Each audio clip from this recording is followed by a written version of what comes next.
Live. We're focusing on Iowa Live today, which is going to be sort of like a mecca for pretty much most of the prominent presidential candidates. And right behind us, the former Vice President of the United States, Mike Pence, is the only one of the candidates who's going to be riding in this event today with Senator Joni Ernst. What's up, everybody? Major retired Richard Ojeda here, and he ditched his Sunday blazer and he headed out to the highway. Pence was looking like a disaster and a phony in every way. Is Mike Pence born to be mild? There are going to be several candidates speaking later today at the Iowa Fairgrounds. You'll have Florida Governor Ron DeSantis, former UN Ambassador Nikki Haley, several others like Vivek Ramaswamy, the entrepreneur, will also be speaking later on today. By the way, Pence walked up here with a blazer on. He switched it out for that leather vest there, Neil. At a gathering of hogs and hogettes outside of a Des Moines, Iowa Harley-Davidson dealership over the weekend, Mike Pence looked seriously out of place in a leather biker jacket with POWMIA patches on the back as he tried to fit in with the crowd.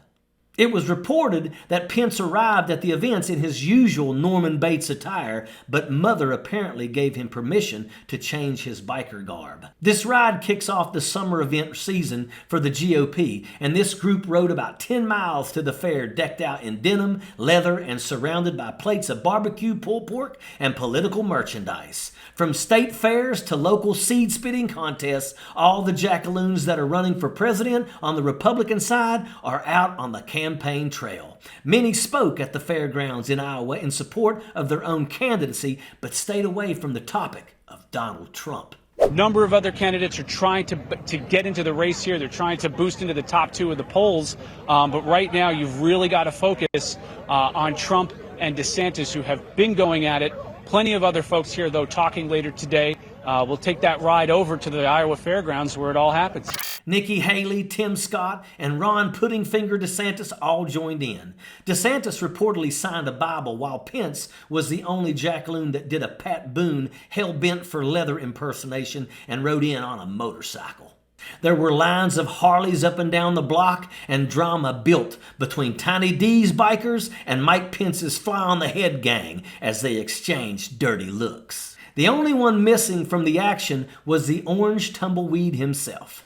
Even with him not even being there, the group of GOP knuckleheads didn't even talk about him. They ignored him not being there. They all want him to go away, but nobody on the GOP side has a solid plan to deal with all that Trump and his supporters have become, a well-funded mob of jackaloons with sedition on their mind. Truth is that the Republican Party is in serious trouble. There are like 31 competing flavors in an ice cream shop, and no one's getting picked. From Ron DeSantis' pudding cups to Nikki Haley's nutty fruitcake, no one is buying what the GOP is selling, and it gets worse for them each and every day.